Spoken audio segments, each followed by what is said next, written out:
Esta África você conhece.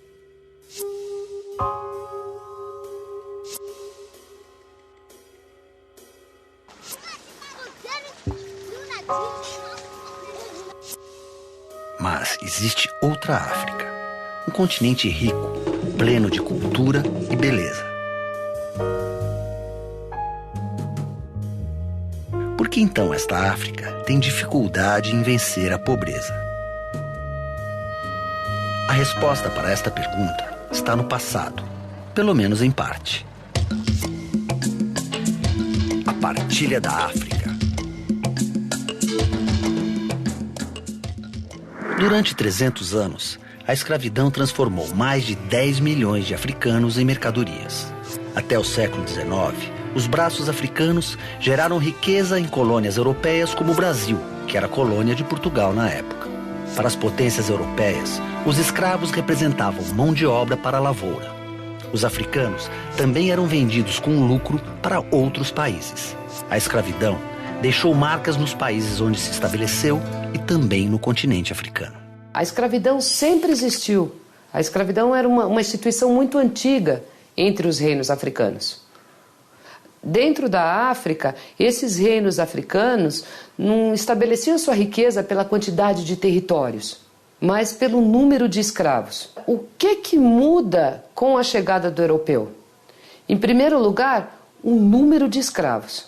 Quando começa a ocorrer uma demanda, um pedido formal, queremos um número maior de escravos, as relações de poder começam a ficar hostis, aumentam as lutas internas. Os conflitos foram criados pelos europeus de maneira indireta, quando eles privilegiam povos que estão no litoral, para que esses povos, então, tenham um motivo, ou seja, tenha a base de troca entre o europeu e o africano do litoral, ela é boa o suficiente para que os africanos do litoral se sintam motivados a ir ao interior e fazer guerras para que essas guerras deem para eles os cativos que os europeus querem. Com a chegada dos europeus, essas pessoas são transformadas em mercadorias e perdem a sua densidade humana. Isso é que torna a escravidão um horror sem precedentes na história.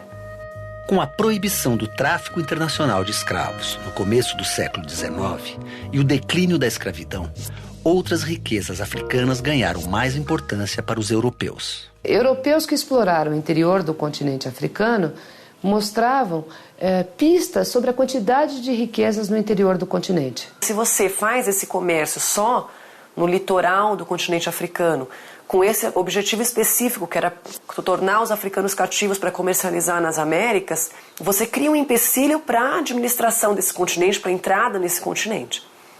Então você interrompe esse tipo de comércio para criar um outro tipo. Aí começa uma página da história da África, que é uma página de uma corrida de um ocidente, sobretudo europeu, e depois também dos Estados Unidos, de correr para os minérios, para os produtos minerais, seja o diamante, seja o petróleo, seja o cobre. Os interesses comerciais e políticos levaram vários exploradores rumo ao interior do continente, especialmente ingleses e franceses. Foi o que estimulou a busca pela nascente do rio Nilo, na região central e no nordeste africano, além da descoberta dos cursos de outros rios importantes, como o Níger, o Zaire e o Zambeze.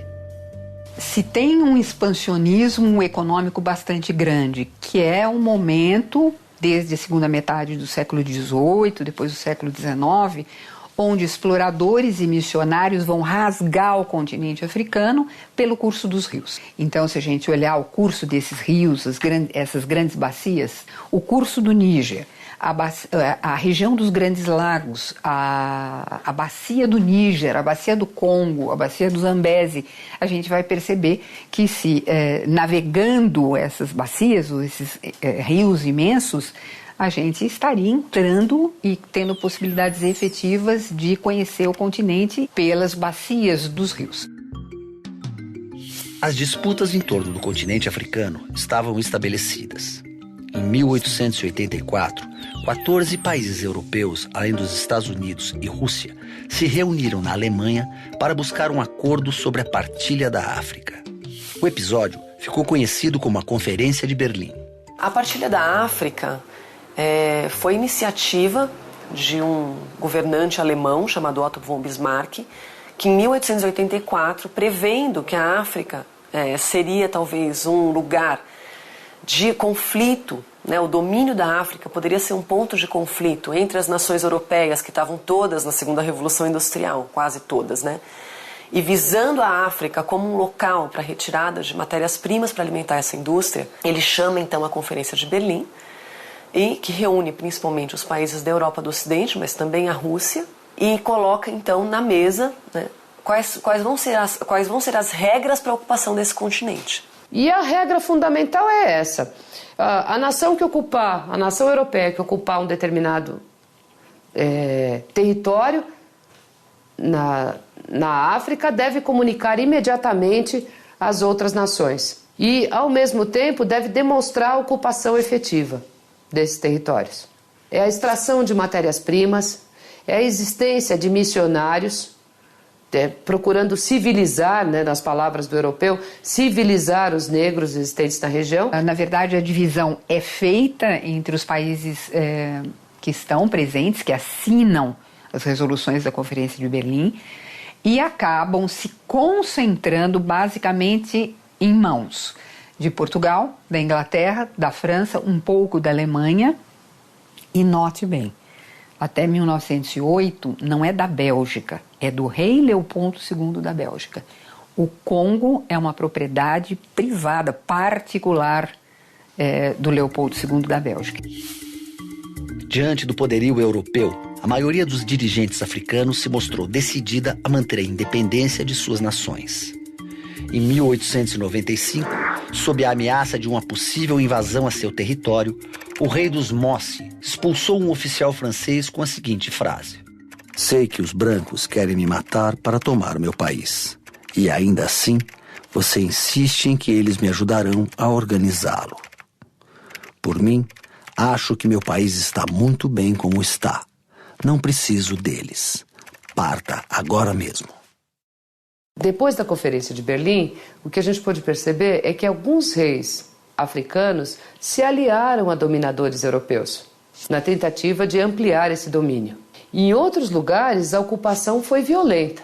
Foi a chegada com máquinas, a destruição total de florestas, a subordinação dos povos, na tentativa de dizer que eram relações humanistas, a redução das pessoas às condições semelhantes à de escravidão, e uma miséria absoluta dessas populações onde as matérias-primas foram exploradas. E num primeiro momento, o que se achava, né? Um dos grandes equívocos que se tinha sobre a história da África.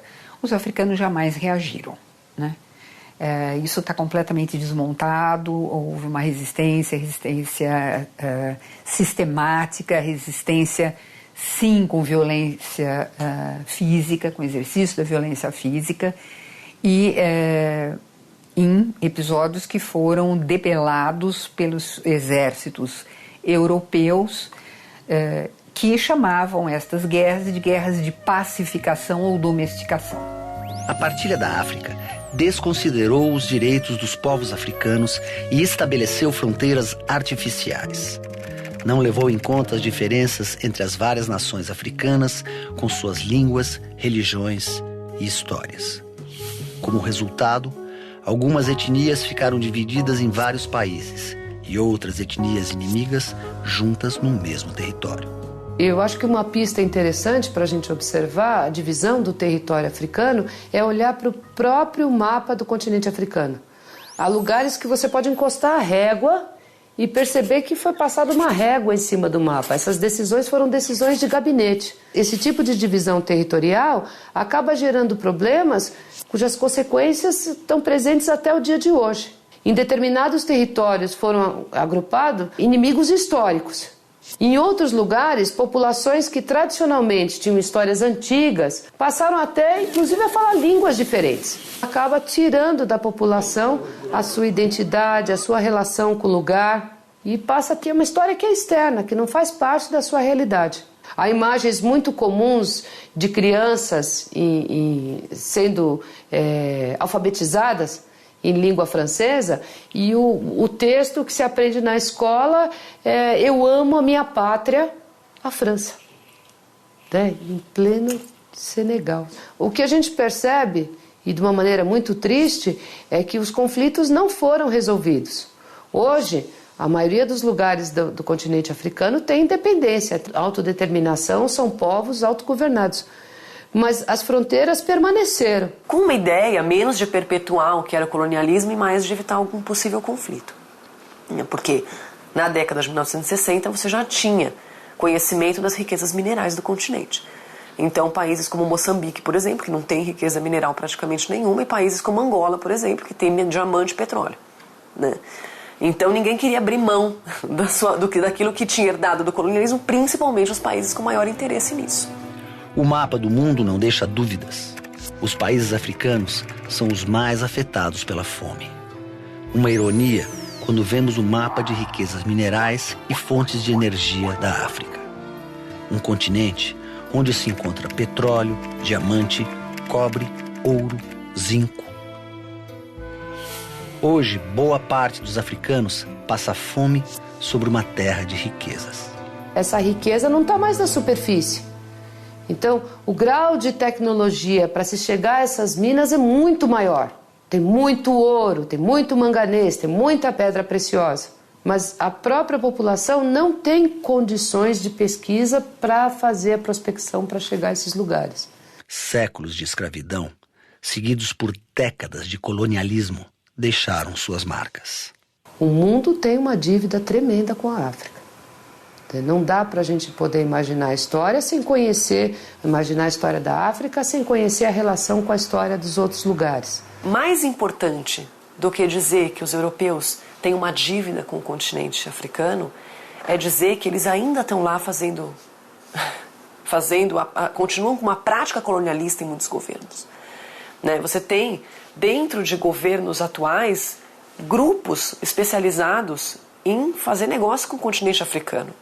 Dentro do governo desses países, não é? Em alguns lugares eles chegam a conseguir pôr e tirar, derrubar governos africanos, né? Então não é um problema que deixou de existir. Na verdade, eles têm que mudar a postura atual em relação ao continente. Porque se você pegar as grandes petrolíferas que estão na África, nenhuma é africana. Se você pega as sociedades diamantíferas, a maior sociedade diamantífera africana existe desde o final do século XIX, que foi fundada por um inglês. Então, mais do que ter uma dívida, eu acho que é um problema atual, que é repensar uma atitude em relação ao continente.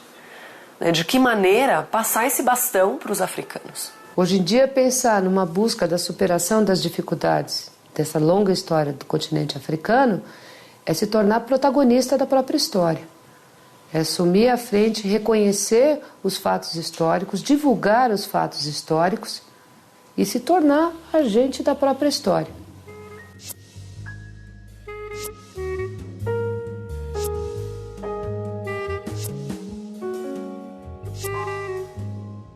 Ainda assim, lidando com a dor e a violência, as nações africanas construíram e constroem suas identidades.